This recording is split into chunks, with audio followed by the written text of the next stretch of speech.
ఈరోజు పత్రికల ద్వారా మీడియా ద్వారా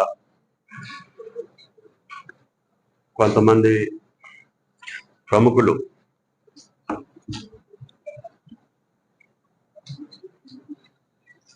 మీ రిక్వెస్ట్ ఏంటంటే ఈరోజు ఏదైనా ఫ్లోలో ఏదన్నా ఒకటో ఇదారు వచ్చిన ఆవేశంతోటో ఆవేదంతోటో బాధతోటో సంతోషంతోటో ఏదన్నా మాట దొరికినా కూడా అది మీరు ఎడిట్ చేసుకోవాలి. అందుకని లైవ్ ఇస్తే ఇబ్బంది అవుతుంది. ఎందుకంటే నా 40 సంవత్సరాల రాజకీయ జీవితంలో నేను పడ్డ ఆవేదనని చెప్పదలుచుకున్నాను, నా అవమానాలు చెప్పదలుచుకున్నా, నా మనోగతాన్ని చెప్పదలుచుకున్నా. కాబట్టి లైవ్ చేయకుండా ఉంటే మంచిది ఏమన్నా ఉద్దేశం. తర్వాత మీకు ఇష్టం వచ్చింది పెట్టుకోండి.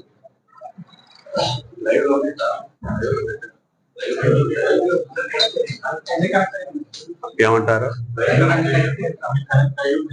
అయితే ఇబ్బందులు వస్తాయి కదా, మరి వాస్తవాలు ఇవాళ ప్రజలకి జనానికి అవసరం లేదు కదా. సరే మీ ఇష్టం, ఏదైతే అది అవుతుంది. అందరికీ నమస్కారం.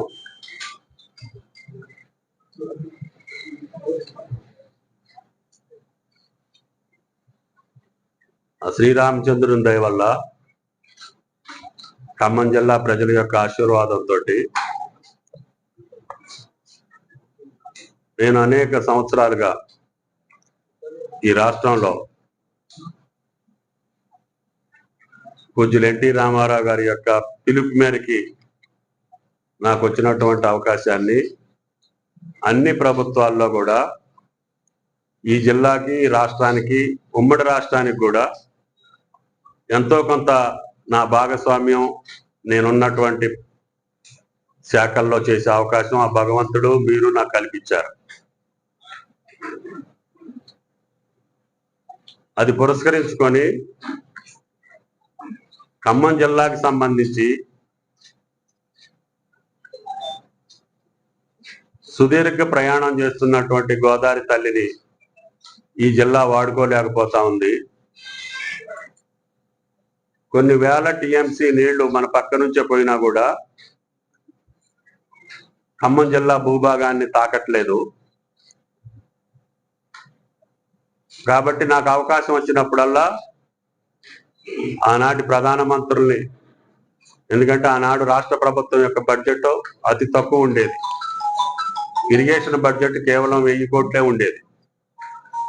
నాకున్నటువంటి మైండ్ ఇరిగేషన్ శాఖకి 30 కోట్లే ఉండేది. అయినా సరే నా పరిధిలో నాకున్నటువంటి అవకాశం మేరకి ఆనాడు ఖమ్మం జిల్లాలో కరువు పీడిత ప్రాంతాలైనటువంటి అన్ని ప్రాంతాలకి నీళ్లు ఇవ్వాలి, అది నా సంకల్పం.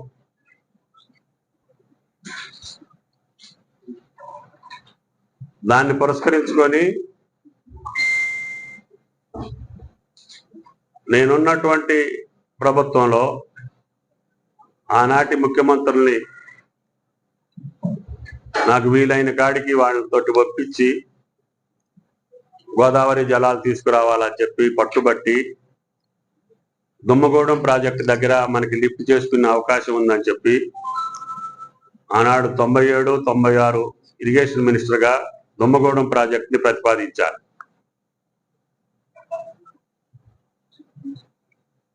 కానీ ఆనాటి ఉన్నటువంటి బడ్జెట్ రిస్టెన్స్ వల్ల దేవాదులు తీసుకోవాల్సి వచ్చింది. ఆనాటి తెలుగుదేశం ప్రభుత్వంలో దేవాదుల్ని కన్సీవ్ చేశాం. దాని తర్వాత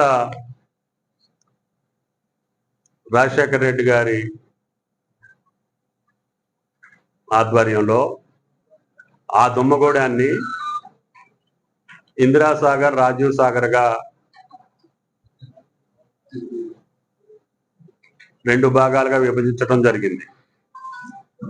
నేను ఆ రోజు కూడా రాజశేఖర రెడ్డి గారికి విజ్ఞప్తి చేశాను, శాసనసభ పూర్వకంగా కూడా. ఇందిరాసాగర్ అనేటటువంటి సైట్ దగ్గర పోలవరం నిర్మాణం పూర్తయి బ్యాక్ వాటర్స్ వస్తే తప్ప మనం ఎత్తిపోయలేము.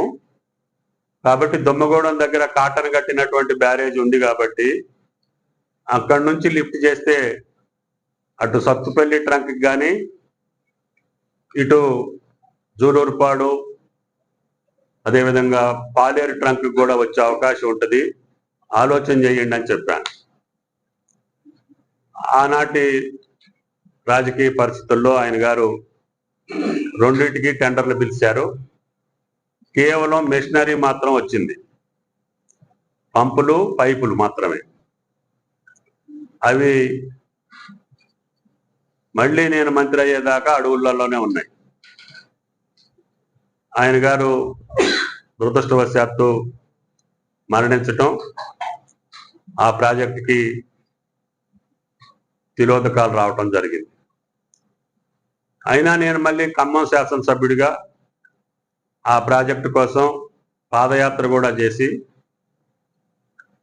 దానికి నిధులు ఇవ్వండి, నా రాజకీయ కోరిక అది కాబట్టి దయచేసి చేస్తానని చెప్పి పాపం అదే రోజు సెప్టెంబర్ 2వ తారీఖు 30-31లో నేను శాసనసభలో మాట్లాడా. దురదృష్టవశాత్తు నేను అభిమానించే రాజశేఖర రెడ్డి గారు కూడా దురదృష్టవశాత్తు హెలికాప్టర్ క్రాష్ లో మరణించడం జరిగింది. అది ఆ ప్రాజెక్టుకి శాపమైంది. దాని తర్వాత దాన్ని పట్టించుకోలేదు. ఆ ప్రభుత్వం తర్వాత తెలంగాణ ఉద్యమం వచ్చింది. ఉద్యమ ఫలితంగా టిఆర్ఎస్ ప్రభుత్వం అధికారంలోకి వచ్చింది. మళ్ళీ ఆ ప్రభుత్వం కూడా నన్ను ఆహ్వానించినప్పుడు కూడా నేను చెప్పాను, నాకు రాజకీయ కోరిక గోదావరి జలాలు, మీరు ఆ ప్రాజెక్టు నిర్మాణానికి అవకాశం ఇస్తానంటే ఇష్టం లేకపోయినా వస్తానని చెప్పాను. ప్రాజెక్టు కోసం, ఖమ్మం జిల్లా రైతాంగం కోసం నేను అనుకున్న పని అవుద్దని చెప్పి ఆనాటి ముఖ్యమంత్రి యొక్క ఆహ్వానం మేరకు వెళ్ళాను. ఆహ్వానం మేరకు ఆయన గారు కూడా శాంక్షన్ చేశారు. ఆయన గారితోటే శంకుస్థాపన చేయించాను. పనులు మొదలు పెట్టాం. 4-5 సంవత్సరాలు పనులు జరిగినాయి. రెండోసారి అధికారంలోకి వచ్చిన తర్వాత కేవలం పంప్ హౌస్లకు మాత్రమే పరిమితమైంది. మధ్యలో ఎర్త్ వర్క్ తోటి చేయాల్సిన పనులు మాత్రం కాలువలు కొంత భాగం తవ్వారు. దాంట్లో ఇంకా కోర్టు లిటిగేషన్ తోటి ఉన్నటువంటి భూభాగం ఉంది, ఫారెస్ట్ క్లియరెన్స్ రావాల్సినటువంటి భూభాగం ఉంది. మేము అనుకున్నటువంటి మొదటి రోళ్లపాడు, బయ్యారం అలైన్మెంట్ ని జూలూరుపాడు మీదుగా మార్చారు. మార్చి 3-4 పంప్ హౌసులతోటి ఈ ప్రాజెక్టు నిర్మాణాన్ని కొనసాగిస్తున్నారు. 3 పంప్ హౌసులు పూర్తయినాయి, ఇంకొక పంప్ హౌస్ పూర్తి కావాలి. అశ్వరావుపేట, దమ్మపేట వెళ్ళేటటువంటి పంప్ హౌస్ పూర్తి కావాలి. బీజీ కొత్తూరు, పూసుగూడెం, కమలాపురం పంప్ హౌసులు పూర్తయినాయి. 4 సంవత్సరాలు అయింది. కానీ రోడ్ బ్రిడ్జెస్ కానీ స్ట్రక్చర్స్ ఇవి కూడా 155 స్ట్రక్చర్లు కట్టాలి మొత్తం. అందుట్లో చాలా రోడ్ల దగ్గర, రోడ్ క్రాసింగ్ దగ్గర బ్రిడ్జిల నిర్మాణం జరగలేదు. వాగులు వంకల దగ్గర ఉన్నటువంటి యాక్టివిటీలు కానీ ఏవి కూడా పూర్తి కాలేదు. టన్నెల్స్ అసలు ప్రారంభించలేదు, నిర్ణయం కూడా చేయలేదు. జూలూరుపాడు టన్నెల్ నిర్ణయమే కాలేదు. అంతకుముందు కెనాల్ కోసం ల్యాండ్ ఎక్విజిషన్ చేశారు, అది మొదలు పెట్టలేదు. దాన్ని మళ్ళీ ఎక్స్పర్ట్ కమిటీ యొక్క సూచనల మేరకు టన్నెల్ గా నిర్ణయించాలని చెప్పి ఆలోచన చేశారు. ఆ ప్రభుత్వం నిర్ణయించలేదు. మళ్ళీ నాకు రాహుల్ గాంధీ గారి పిలుపు మేరకు నేను ఈ ప్రభుత్వంలో కూడా భాగస్వామిని అయ్యే అవకాశం వచ్చింది. ఆ రోజు కూడా భద్రాద్రి వచ్చినప్పుడు ముఖ్యమంత్రి గారికి, ఇరిగేషన్ మంత్రి గారికి చెప్పాను, సార్ ఇది ఇప్పటికే 8,000 కోట్లు చిల్లర ఖర్చు పెట్టారు, దీన్ని ఏదో రకంగా ఉపయోగంలోకి తీసుకురావాలి. మొదట ఉన్నటువంటి అలైన్మెంట్ కి ఫారెస్ట్ అబ్జెక్షన్స్ కావచ్చు, ఎన్విరాన్మెంట్ క్లియరెన్స్లు కావచ్చు రాకపోవటం మూలాన ఇల్లెందు నియోజకవర్గాన్ని వేరే లిఫ్ట్ ద్వారా అనుసంధానం చేయాలని చెప్పి ఇప్పుడున్నటువంటి సిస్టాన్ని మొత్తాన్ని కంప్లీట్ చేయాలంటే మొట్టమొదటిగా జూలూరుపాడు టన్నెల్ని పూర్తి చేయాలి. అది ఇంకా నిర్ణయం చేయలేదు కాబట్టి మీరు ఎమ్మటే దానికి ఉపక్రమించండి అని చెప్పి ఇరిగేషన్ మంత్రిని ముఖ్యమంత్రి గారిని అడిగాను. వాళ్ళు ఈ సంవత్సరం మొదలు పెడదామని చెప్పారు. అదే రకంగా యాతాలకుంట టన్నెల్ పూర్తయితేనే సత్తుపల్లి ట్రంక్కి నీళ్లు వెళ్తాయి. అది కూడా నేను ఈ ప్రభుత్వంలోకి వచ్చాక మొట్టమొదటి రోజునే మంత్రి అయి జిల్లాకు వచ్చిన మొదటి రోజునే అధికారులను పిలిపించి సత్తుపల్లి టన్నెల్కి పనులు ప్రారంభించాను. ఈ పనులు జరుగుతుంది. అది ఈ సంవత్సర కాలం జరిగితే తప్ప యాతాలకుంట టన్నెల్ పూర్తి కాదు. జూలూరుపాడు టన్నెల్ మొదలు పెట్టాలి. అది కూడా మినిమం 2 years పైనే టైం తీసుకునే అవకాశం ఉంది. నిన్న కూడా ముఖ్యమంత్రి గారిని ఎందుకు రమ్మన్నానంటే ఈ జూలూరుపాడు టన్నెల్ వరకు ఉన్నటువంటి కెనాల్ వర్క్స్ కొంత పూర్తయినాయి. రోడ్డు బ్రిడ్జిలు కట్టిస్తున్నాం. యాక్టివిటీస్ వాటినన్నింటినీ పూర్తి చేసుకుంటే జూలూరుపాడు దాకా నీళ్లు వస్తాయి. దీనిలో ఇక్కడ దాకా వచ్చే నీళ్ళని మనం అశ్వాపురం నియోజకవర్గం, పినపాక నియోజకవర్గంలో అశ్వాపురం మండలం, కొత్తగూడెం నియోజకవర్గం, వైరా నియోజకవర్గానికి నీళ్లు ఇవ్వచ్చు. వాటి డిస్ట్రిబ్యూటరీస్కి మీరు ఎమ్మటి అనుమతి ఇవ్వండి, ల్యాండ్ ఎక్విజిషన్ చేయాలి. ఆ డిస్ట్రిబ్యూటరీస్ లేకుండా కేవలం పంపులు బిగించి ఎర్త్ వర్కే జరిగినటువంటి కెనాల్స్ లో స్ట్రక్చర్స్ అన్ని పూర్తి చేసుకుంటే ఈ సంవత్సరం ఇమ్మీడియట్ గా మనకు అవకాశం వచ్చేది. ఒకడ సాగర్ జలాలు రాకపోతే వైరా ప్రాజెక్టులోకి కొద్ది ఖర్చుతోటి గోదావరి జలాలు వైరా ప్రాజెక్టులో వేయొచ్చు. కేవలం 8 kilometerల కెనాల్ తవ్వితే ఈ వైరా ప్రాజెక్టులోకి వెళ్తాయి. వైరా ఆయకట్టుతో పాటు సాగర్ ఆయకట్టు మొత్తానికి 1,20,000 ఎకరాలు లంకా సాగర్ ప్రాజెక్టు వరకు సాగు అవుద్ది. కాబట్టి కృష్ణా మనకి అవకాశం లేనప్పుడు ఇది నిర్మాణం చేసుకుందామని చెప్పి ముఖ్యమంత్రి గారిని, ఇరిగేషన్ మంత్రి గారిని రిక్వెస్ట్ చేసి ఏనుకూరు లింక్ కెనాల్కి ఒప్పించడం జరిగింది.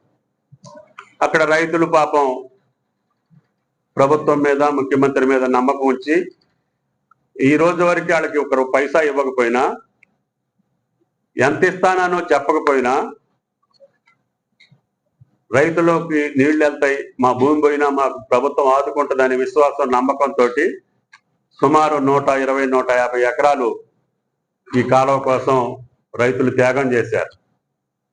వాళ్ళు వేసుకున్నటువంటి పామాయిల్ తోటలో, మొక్కజొన్న అన్ని పంటలను కూడా తీసేసి కేవలం 2 నెలల కాలంలోనే 16 స్ట్రక్చర్లు అంటే రోడ్డు బ్రిడ్జిలు, వాగుల మీద ఆక్విడిక్ట్లు 16 పూర్తి చేశాం. ఒక Gujarat company gas pipe line అడ్డం వచ్చింది. అది ముందు వాళ్ళు ఒక వేరే డిజైన్ ఇచ్చారు పైపులని. లాస్ట్ లోకి వచ్చాక మాకు కూడా అక్కడ సిమెంట్ కాంక్రీట్ తోటి కావాలని చెప్పారు. అది 1 వారం రోజులు లేట్ అయింది. గుజరాత్ ప్రభుత్వంతో మాట్లాడి వాళ్ళ పర్మిషన్ తీసుకొని ఆ పైప్ లైన్ కింద స్ట్రక్చర్ జరుగుతుంది. అదృష్టవశాత్తు సాగర్ నిండింది కాబట్టి కృష్ణా జలాలు వచ్చినా సరే భవిష్యత్తులో ఉపయోగపడుతుంది అని చెప్పి ఈ మోటార్లు కూడా 4-5 సంవత్సరాలు బిగించున్నాయి, నీళ్లలో ఉన్నాయి. వాళ్ళ గ్యారంటీ పీరియడ్ కూడా తప్పుకుంటే మళ్ళీ వాళ్ళకి ఆ కంపెనీలు కూడా బాధ్యత వహించదు. అవి వర్క్ చేయకపోతే, ట్రైన్ రన్ వేయకపోతే, అప్పుడప్పుడు ఆడించకపోతే మోటార్లు కూడా చెడిపోతాయి అని చెప్పి ఇరిగేషన్ నిపుణులు నాకు చెప్పారు.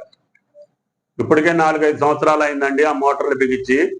మీరు ఈ టన్నెల్స్ పూర్తి అయ్యేదాకా ఉంటే ఇంకో 3-4 సంవత్సరాలు మోటార్లు కూడా పాడైపోతాయి. పెట్టినటువంటి 8,000 కోట్లు బూడిదలో పోసిన పన్నీరు అవుతుంది, గోదావరి పాలవుతాయి. కాబట్టి నేను ఆ ముఖ్యమంత్రి గారికి చెప్పి ఈ లింక్ కెనాల్ అక్కడ తవ్వితే మనకు అవసరం వచ్చినప్పుడు వాడుకుంటూ కృష్ణా ఆయకట్టుని, వైరా లంకాసాగర్ ప్రాజెక్టుని సస్టైన్ చేసుకుంటూ మధ్యలో ఉన్నటువంటి డిస్ట్రిబ్యూటరీస్ అన్నింటినీ కూడా ఈ సంవత్సరం శాంక్షన్ చేసి తవ్వుకుంటే మొత్తం అక్కడ 72,000 ఎకరాల సాగులోకి వస్తుంది. అక్కడ తుమ్మల చెరువు అని ఉంది అశ్వాపురంలో. ఆ మారేళ్ల లిఫ్ట్ ఇరిగేషన్ చిన్న పంపు శాంక్షన్ చేసాం. అది మొన్ననే గవర్నమెంట్ వచ్చాక అది పనులు జరుగుతుంది. ఈ సీజన్లో అది పూర్తి చేస్తే అక్కడ పినపాకలో 32,000 ఎకరాలకు సేద్యంలోకి వస్తుంది. కొద్ది కిందికి వచ్చిన తర్వాత సింగభూపాలం ట్యాంక్ ఉంది. ఆ సింగభూపాలం ట్యాంక్ దగ్గర మనం అందుట్లోకి నీళ్లు వదిలి అక్కడ డిస్ట్రిబ్యూటరీ సిస్టమ్ తయారు చేస్తే అక్కడ ఒక 35,000 ఎకరాలు వస్తుంది. దాని తర్వాత ములకలపల్లి మండలంలో మూకమావిడి ప్రాజెక్ట్ ఉంది. దాంట్లోకి వదిలి అక్కడ ఉన్నటువంటి సేద్యంలో ఉన్నటువంటి భూములకు నీళ్ళు ఇస్తే అక్కడ ఒక 15,000-20,000 ఎకరాలకు నీళ్లు వస్తాయి. కమలాపురం లిఫ్ట్ ఇరిగేషన్ అయిన తర్వాత జూలూరుపాడుకు వచ్చే లోపల మనం కాలువలు కింద తవ్వుకుంటే పంట కాలువలో ఆ టన్నెల్స్ పూర్తయ్యే లోపల కొత్త ఆయకట్టు 1,00,000 ఎకరాలకు ఇవ్వచ్చు. నాగార్జున సాగర్ ఆయకట్టుకి 1,20,000 ఇవ్వచ్చు. మీడియం ప్రాజెక్టుల కింద ఉన్నటువంటి ఆయకట్టు మొత్తం కూడా సేద్యంలోకి తీసుకురావచ్చు. ఈ లోపల ఆ టన్నెల్స్ పూర్తి చేయాలని చెప్పి నేను ప్రభుత్వం మీద, ముఖ్యమంత్రి మీద, ఇరిగేషన్ మంత్రి మీద ఒత్తిడి తీసుకొస్తున్నా. ఇప్పుడు పెట్టిన పంపులను తీయలేను, తవ్విన కాలువలను బోడ్చలేను. వాటిని ఉపయోగంలోకి తేవాలి. ఉపయోగంలోకి తేవాలంటే వీటిని నడుపుకుంటూనే, ఆ టన్నెల్స్ పూర్తి చేసుకుంటూనే, పాలేరు రిజర్వాయర్కి నీళ్లు తెచ్చుకుంటూనే, పాలేరుకి వచ్చిన తర్వాతనే ఇల్లెందు నియోజకవర్గానికి మళ్ళీ రోళ్లపాడుకి లిఫ్ట్ చేసి, రోళ్లపాడు నుంచి బయ్యారానికి లిఫ్ట్ చేసి ఇల్లెందు నియోజకవర్గానికి నీళ్లు ఇవ్వటం సాధ్యపడుద్ది. అది కూడా ఈ ప్రాజెక్ట్ రిపోర్ట్లు ఇంక్లూడ్ చేయమని చెప్పి ప్రభుత్వాన్ని అడుగుతున్నా. ఎందుకంటే మొదటిసారి చేసిన అలైన్మెంట్ మార్చి తీసుకొచ్చారు కాబట్టి దాన్ని మళ్ళీ ఇంక్లూడ్ చేయాలి. ఈ కెనాల్ ద్వారా లలితాపురం ట్యాంక్ కి లిఫ్ట్ చేస్తే అక్కడ నుంచి రోళ్లపాడు నుంచి బయ్యారు. ఇప్పుడు నువ్వు ఎమ్మెల్యే పార్టీ నర్సయ్య గారు కూడా వచ్చి అది పూర్తి చేయాలని చెప్పి రిక్వెస్ట్ చేశారు. నేను ఇలా 40 సంవత్సరాల్లో నాకు భగవంతుడు మీరు ఇచ్చినప్పుడు అవకాశం వల్ల కరువు మండలమైన వెంసూరికి తమ్మిలేరు నీళ్లు తీసుకొచ్చాను. ఆనాటి పెద్దలు అది కాటానికి వీలు లేదని చెప్పి చాలా మంది అడ్డం పడ్డా సరే ఫారెస్ట్ క్లియరెన్స్ తీసుకొచ్చి 52 చెరువులకి ఇవాళ కూడా అలుగులు పోస్తున్నాయి. వెంసూరు మండలంలో చినుకు పడకపోయినా కూడా తమ్మిలేరుకి నీళ్లు వస్తాయి. మనకి వాన కురవకపోయినా గోదావరి నీళ్లు ఎట్లా వస్తాయో తమ్మిలేరుకి అట్లా వస్తాయి. అక్కడ 25,000 ఎకరాలు 20 సంవత్సరాలు బట్టి పంట పండించుకుంటున్నారు. ఈ మధ్యకాలంలో సింగరేణి సత్తుపల్లి ఓపెన్ చేయాల్సి వచ్చింది, ఓపెన్ కాస్ట్. ఆ కెనాల్ ఓపెన్ కాస్ట్ లో పోతే ఆ రోజే మళ్ళీ 18 కోట్లతోటి డైవర్షన్ కెనాల్ తీసుకున్నాం. వేణు గారికి తెలుసు, వెంకట్రావుకి తెలుసు, పాత వాళ్ళందరికీ తెలుసు. అది 10 సంవత్సరాలు పూర్తి కాకపోతే మొన్న టిఆర్ఎస్ ప్రభుత్వంలో ఆగస్టు నెలలో ఇరిగేషన్ మంత్రిని తీసుకొచ్చి ఆయనతోటి కొబ్బరికాయ కొట్టించి ఆ రోజు నుంచి ఈ రోజు వరకు 2 పంటలు పండుతున్నాయి వెంసూరులో. మరి గత ప్రభుత్వంలో అయిన దాన్ని తర్వాత వచ్చినటువంటి ప్రభుత్వం అధికారంలో ఉంది కాబట్టి ఆ మంత్రితోటే కొబ్బరికాయ కొట్టించి నీళ్లు చల్లించా. దాని తర్వాత నాకు అత్యంత కరువు పీడిత ప్రాంతమైనటువంటి పాలేరు నియోజకవర్గం ఉంది. దానికి అప్పట్లోనే మోటాపురం 1, 2, 3, 4 లిఫ్ట్ ఇరిగేషన్లు ఏర్పాటు చేశాను. ఇక్కడ వి వెంకటాయపాలెం డీప్ కట్ దగ్గర తాగడానికి నీళ్లు లేకపోతే ఇక్కడ లిఫ్ట్ ఇరిగేషన్ ఏర్పాటు చేశాను. అక్కడ ఏనుకూరు దగ్గర డీప్ కట్ ఉంటే ఏనుకూరు లిఫ్ట్ ఇరిగేషన్ ఏర్పాటు చేశాను. వెంసూరు దగ్గర డీప్ కట్ ఉంటే వెంసూరు దగ్గర లిఫ్ట్ ఇరిగేషన్ ఏర్పాటు చేశాను. సాగర్ మీద మొత్తం ప్రాజెక్టు దగ్గర నుంచి వెంసూరు వరకు 32 లిఫ్ట్ ఇరిగేషన్లో నా చేతి మీదకి శంకుస్థాపన చేసి నేనే నీళ్లు వదిలా. మళ్ళీ 10 సంవత్సరాలు అధికారంలో లేకపోతే ఆ మోటార్లన్నీ పడిపోతే చెడిపోతే మళ్ళీ మొన్న నబార్డ్ నుంచి తీసుకొచ్చి మళ్ళీ అన్ని మోటార్లు కూడా కొత్త మోటార్లు బిగించి మళ్ళీ 7 సంవత్సరాలుగా పంటలు పండుతున్నాయి. పాలేరు నుంచి బ్యాక్ వాటర్స్ తీసుకెళ్లాలంటే కృష్ణా బేసిన్, గోదావరి బేసిన్ అనేటటువంటి ఆటంకం ఉండేది ఉమ్మడి రాష్ట్రంలో. అప్పుడు నాకు సాధ్యం కాలేదు. అయినా సరే నరసింహులగూడెం 1, 2 అని పెట్టి కొంత భాగానికి నీళ్ళు ఇవ్వగలిగా.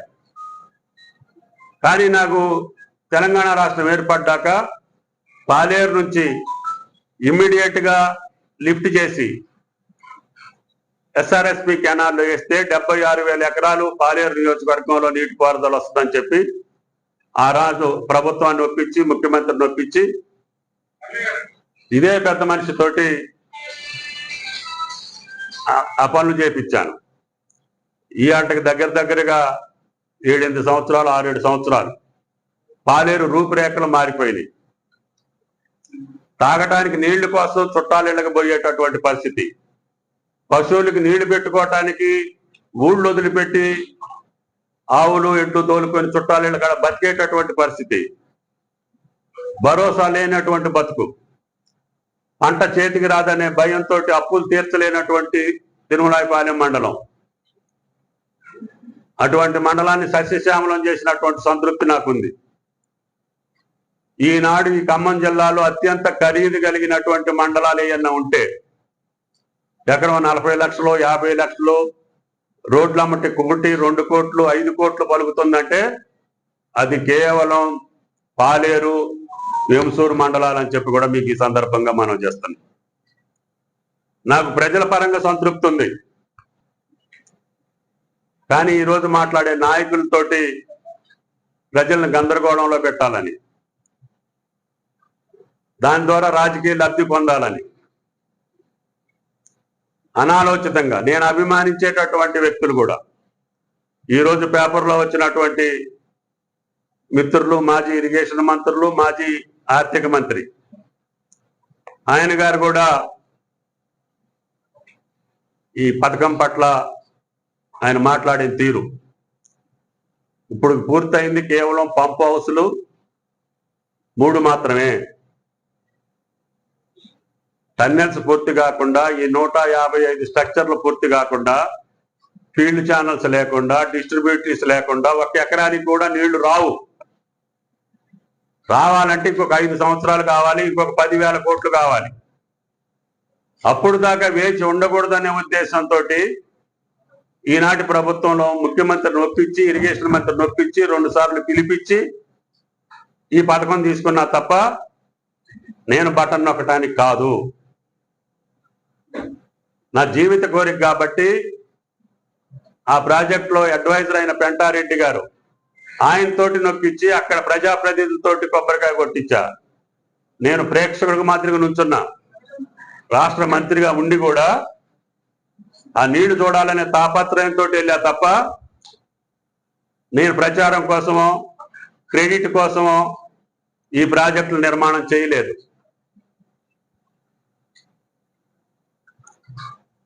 మీకు అంత కోరిక ఉంటే మరి 5 ఏళ్లలో మీరే నీళ్లు చల్లుకునే ఎవళ్ళు అభ్యంతరం పెట్టకపోదురు. మీరు క్రెడిట్ తీసుకుంటే కూడా నాకు బాధ లేదు.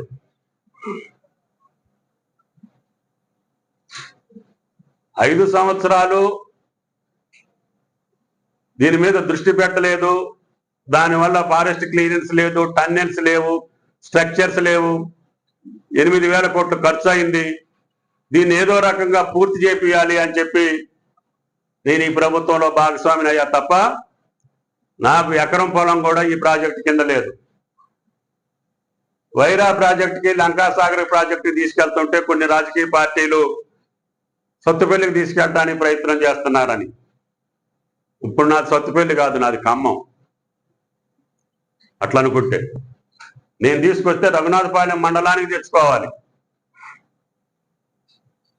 కానీ నా ఉద్దేశం అంత సంకుచితంగా ఉండదు.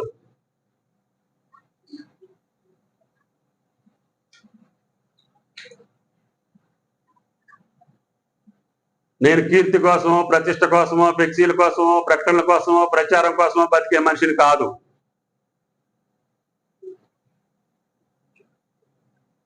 నేను చేసిన పనే నా ఫ్లెక్సీ. ఆ వంతెన చూస్తే నేను కనపడాలి, రోడ్డు చూస్తే నేను కనపడాలి, నీళ్లు చూస్తే నేను కనపడాలి, ఆ బిల్డింగ్ చూస్తే నేను కనపడాలి తప్ప ఫ్లెక్సీ పెట్టే కార్యకర్తను కూడా నేను ఓదారుస్తా. ఈ జేబులో 100 రూపాయలు ఖర్చు పెట్టవద్దని చెప్పి బతిలాడతా. యాడీయటానికి కూడా నేను ఒప్పుకోను. పేపర్ వాళ్ళు అడుగుతారు వాళ్ళ మేనేజ్మెంట్ ఒత్తిడితోటి, అయినా మీరు డబ్బులు ఖర్చు పెట్టుకోవద్దు, అది ఒక పూట ఇటు చూసట్టు బారేసేది. అది దానికోసం మీరు సంపాదించిన కష్టం మీరు ఖర్చు పెట్టుకోబోకండి. మన పని శాశ్వతంగా ఉండాలి, మన ఫలాలు ప్రజలకు అందాలి, వాళ్ళ మోములో చిరునవ్వు చూడాలి, వాళ్ళ మనసులో మన మాట రావాలి. అంతే తప్ప తాత్కాలికమైనటువంటి ప్రచార ఆర్భాటం కోసమో, పేరు కోసమో, క్రెడిట్ కోసమో ఈ తుమ్మల ఆరాట పాడలేదు అని చెప్పి విజ్ఞప్తి చేస్తున్నా.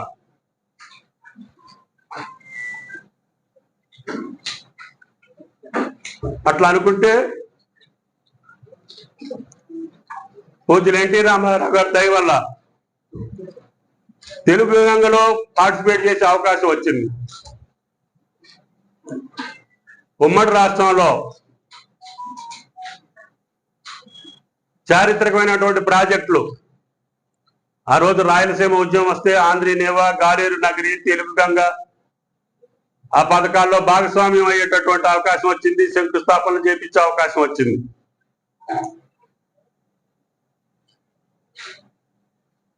అదే Srisailam right bank canal, left bank canal నా చేతుల మీదుగా చేసే అవకాశం వచ్చింది ప్రపంచ బ్యాంక్ నిధులతోటి.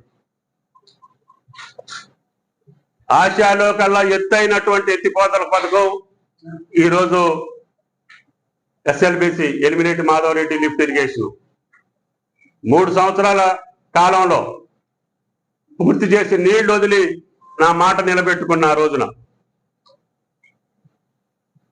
టన్నెల్ లేట్ అవుతుంది, SLBC టన్నెల్ 20 ఏళ్ళ దాకా పూర్తి కాదు, ఈ లోపల నాగార్జున సాగర్ నీళ్లు కరువు పీడిత ప్రాంతమైనటువంటి నల్లగొండకు చేరాలి, ఫ్లోరైడ్ పీడిత ప్రాంతమైనటువంటి ఆ ప్రజలకి మీరు చూశారు, కాళ్ళు వంకరబోయి, నడువులు వంకరబోయి, మునుగోడు, దేవరకొండ ప్రాంతాల్లో ప్రజల యొక్క ఇబ్బందులకి మంచినీళ్ళు లేక ఫ్లోరైడ్ నీళ్ళకి బాధపడేటటువంటి వాళ్ళకి నీళ్లు అందించాలని చెప్పి SLBC పూర్తి చేసి అక్కంపల్లి బ్యాలెన్స్డ్ రిజర్వాయర్ ద్వారా తాగునీరు ఇచ్చి హైదరాబాద్కి మంచినీళ్ళు కూడా ఆ పథకం ద్వారా అనుసంధానం చేశాం.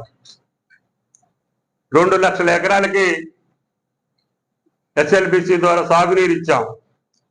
కింద ఫ్లడ్ ఫ్లో కెనాల్ ద్వారా మళ్ళీ ఒక 80,000 ఎకరాలకి నీళ్లు ఇచ్చాం. సాగర్ మీద ప్రతి లిఫ్ట్ మీద నా చెయ్యి ఉంది, నా పేరుంది. నేను నీళ్లు చల్లుకోలేదు, నేను క్రెడిట్ తీసుకోలేదు. ఆ రైతుల ఆనందం, వాళ్ళ పంటలు చూసి ఆనందపడేవాడిని తప్ప ఫ్లెక్సీలు చూసి ఆనందపడేవాడిని కాదు.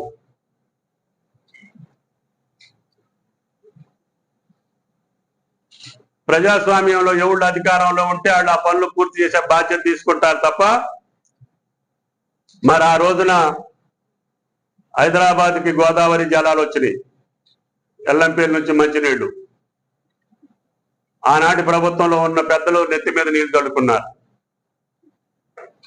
అది ప్రజాస్వామ్యం యొక్క రీతి, నీతి.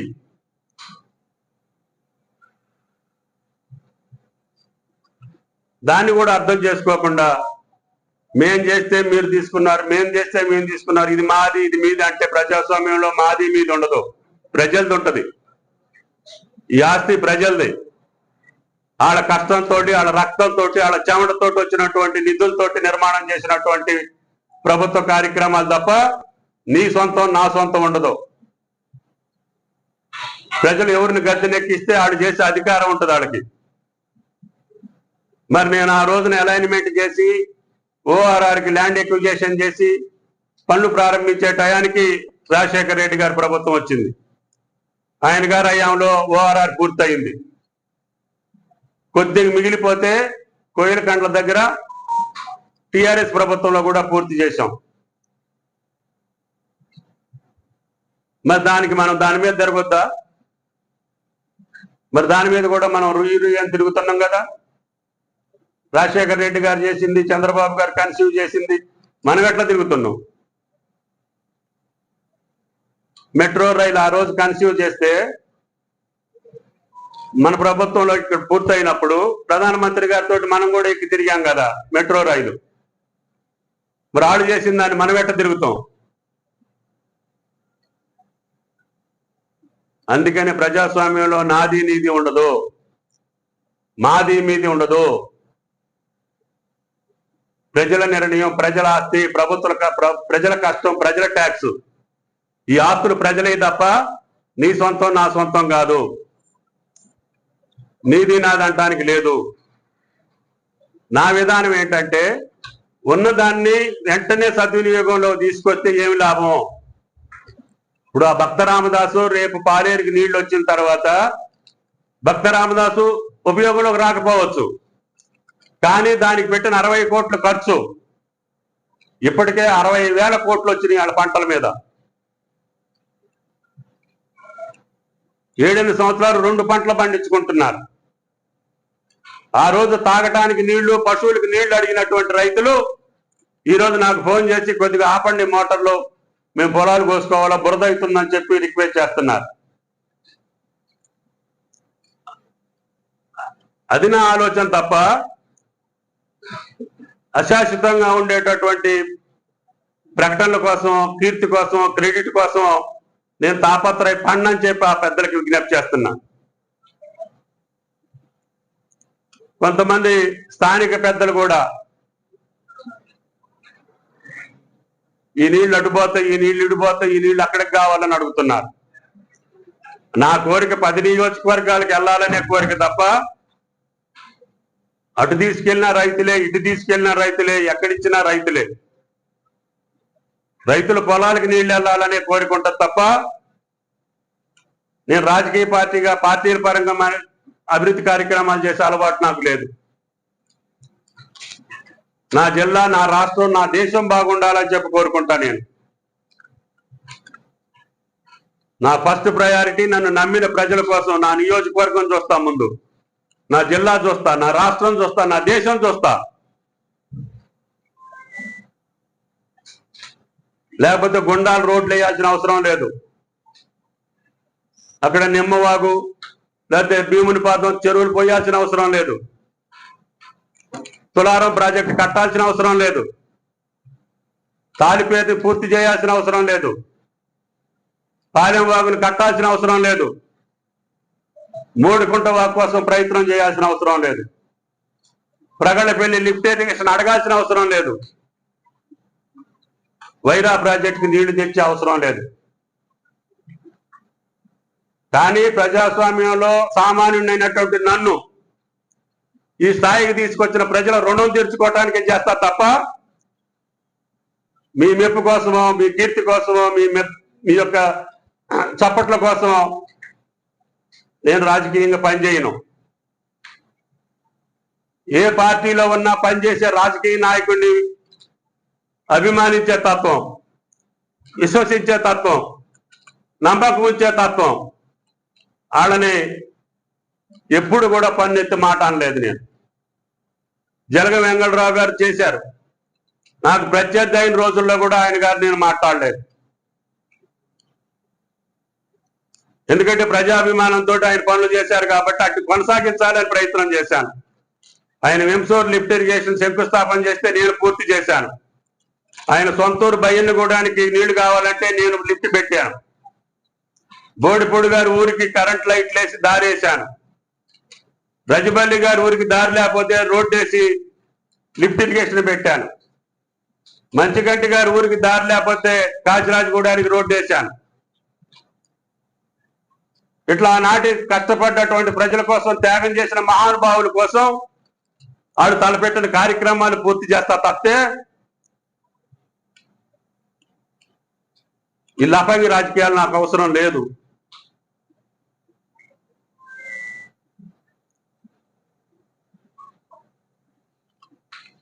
రాజకీయ పార్టీలు ఉండొచ్చు, గెలవచ్చు, ఓడొచ్చు. ఓడినంత మాత్రాన మంచి పనులు కాదని ఎప్పుడు నేను అనలేదు.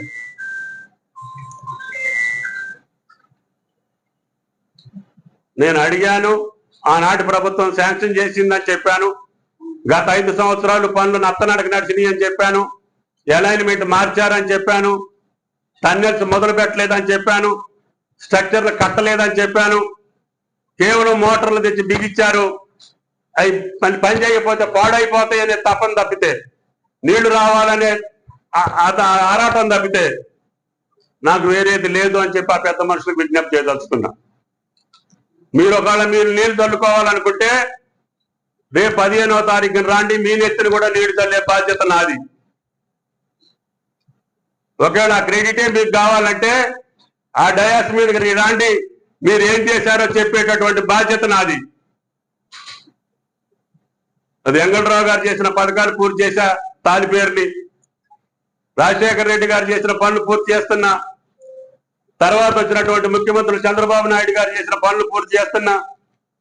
ఏ ముఖ్యమంత్రి మొదలుపెట్టినా అది పూర్తిగా ప్రజా ఉపయోగులకు రావాలనే కోరికతో చేస్తున్నా తప్పితే నా కోసమో, నా రాజకీయం కోసమో, నా స్వార్థం కోసమో ఈ 45 సంవత్సరాల రాజకీయ జీవితంలో నేను చేయలేదని చెప్పి ఆ విజ్ఞప్తి చేస్తున్నా. వాళ్ళ మనసుకు కూడా తెలుసు, నన్ను వ్యతిరేకించే రాజకీయ పక్షాలకు కూడా తెలుసు, నన్ను అవమానపరిచే వ్యక్తులు కూడా తెలుసు. మనస్సాక్షి కాళ్ళకు వదిలేస్తా, నేను వాళ్ళ విఘ్నత కాళ్ళకు వదిలేస్తా. కానీ నా ధర్మం నేను మర్చిపోను, నా కర్తవ్యం నేను మర్చిపోను. ఈ ఉమ్మడి రాష్ట్రంలో అత్యధిక కాలం మంత్రి పదవిలో ఉన్న వ్యక్తిని, మీ అందరి దయ వల్ల, మీ అందరి ఆశీస్సులతోటి బతికేటటువంటి వ్యక్తిని, ప్రజల యొక్క అనురాగంతో, వాళ్ళ ఆశీస్సులతో ఉన్నా తప్ప ఎవరిని నేను దేహి అని అడుక్కునే స్థితిలో లేను. ప్రజలు కాదన్న రోజున నా వ్యవసాయం నేను చేసుకున్నా తప్ప ఎవడింటికి పోయి నేను పదవి అడగలేదు, టికెట్ అడగలేదు, పైసలు అడగలేదు. మీ దాతృత్వంతో బతుకుతున్నా, మీ ఔదార్యంతో బతుకుతున్నా. ప్రజల ఆశీస్సులతోటి 11 సార్లు పోటీ చేసే అవకాశం వచ్చింది. 6-7 సార్లు గెలిచినా కూడా ఆయా ప్రభుత్వాల్లో నాకు భగవంతుడు అవకాశం ఇచ్చారు. ఇచ్చిన వాళ్ళకి కూడా ధన్యవాదాలు. ఆడ యొక్క ఆలోచన ప్రకారంగా ప్రభుత్వానికి మంచి పేరు రావాలని, నేనున్న వ్యవస్థకి మంచి పేరు రావాలని, నేనున్న కాలంలో ప్రజలు ఈ పనులు జరుగుతాయనే విశ్వాసం, నమ్మకం ప్రజల్లో కలిగించాలని, వాళ్ళ జీవితాల్లో వెలుగులు నింపాలని తప్పితే ఈ కుహన విమర్శలకి, ఈ చిల్లర విమర్శలకి భవిష్యత్తులో నేను సమాధానం చెప్పాల్సిన అవసరం లేదు. నా వ్యక్తిత్వం, నా జీవితం తెలిసినటువంటి వ్యక్తులే వెళ్ళి ప్రెస్ కాన్ఫరెన్స్లు పెట్టించి ఈ సీతారామ దాని మీద కానీ, ఈ ప్రభుత్వంలో జరిగే కార్యక్రమాల మీద అవాకులు చవాకులు బెరటం, 6 నెలలకే ఆడిపోసుకోవటం, 6 నెలల్లో ఈ యొక్క విధ్వంసం మొత్తం కాంగ్రెస్ ప్రభుత్వం చేసిందని చెప్పుకోవటం మీకే తగుదు. మీ నిర్వాహకం వల్ల, మీ నిర్లక్ష్యం వల్ల, మీ అవినీతి వల్ల జరిగినటువంటి అరిష్టాలు. ఇవాళ సోషల్ వెల్ఫేర్ హాస్టళ్లలో ఆ పరిస్థితులు ఎందుకున్నాయి? మీరు పెట్టినటువంటి రెసిడెన్షియల్ స్కూల్స్ లో పిల్లలు ఆ బాధలు ఎందుకు పడుతున్నారు? ఇవాళ ఇల్లు ఆధారుస్తున్నారు. మీరు ఈ 10 సంవత్సరాలు మీ కళ్ళకు కనపడలే. ఆయనకు లెట్రిన్స్ లేకుండా, బాత్రూములు లేకుండా, కనీసం పండుకోవటానికి స్థలం లేకుండా, ఇష్టం వచ్చినట్టు ఏ సౌకర్యాలు లేకుండా ఏర్పాటు చేసి ఇవాళ ఇల్లు ఓదారుస్తారా? దానికి ఈ ప్రభుత్వం కారణమా? మీరు పోయిన సంవత్సరంలోనే సాగర్ కింద నీళ్లు ఇవ్వకుండా 2 పంటలు ఎండబెట్టిన మహానుభావులు వ్యవసాయం గురించి ఈరోజు మాట్లాడుతున్నారు. మీరు ఎగ్గొట్టిన రుణమాఫీ గురించి వాట్సాప్ చేయండి. మీ పదవీ కాలంలో వాట్సాప్ వల్ల రుణమాఫీ రాని వాళ్ళని అడగండి. మొన్న ఈ ప్రభుత్వం అధికారంలోకి వచ్చే లోపల రాని రుణమాఫీ ఉంటుంది కదా, అది తెప్పించుకొని, ఆ వివరాలు తెప్పించుకొని వాటిని బాకీలు కట్టండి. జనం సంతోషిస్తారు. ఇంకా నేను కట్టేటటువంటి రుణమాఫీ పూర్తే కాలేదు. రేపు ముఖ్యమంత్రి తోటి 2 లక్షల రుణమాఫీ చేపిస్తున్నా. అయ్యాక కూడా ఇంకా చాలా మందికి ఇవ్వాల్సిన 2 లక్షల పైన కూడా ఇవ్వాల్సిన అవసరం ఉంటుంది. కేవలం 30,000 కోట్లతోటి ఇప్పటికి 18,000 కోట్లు మాత్రమే అయింది. అవ్వకముందే మీరు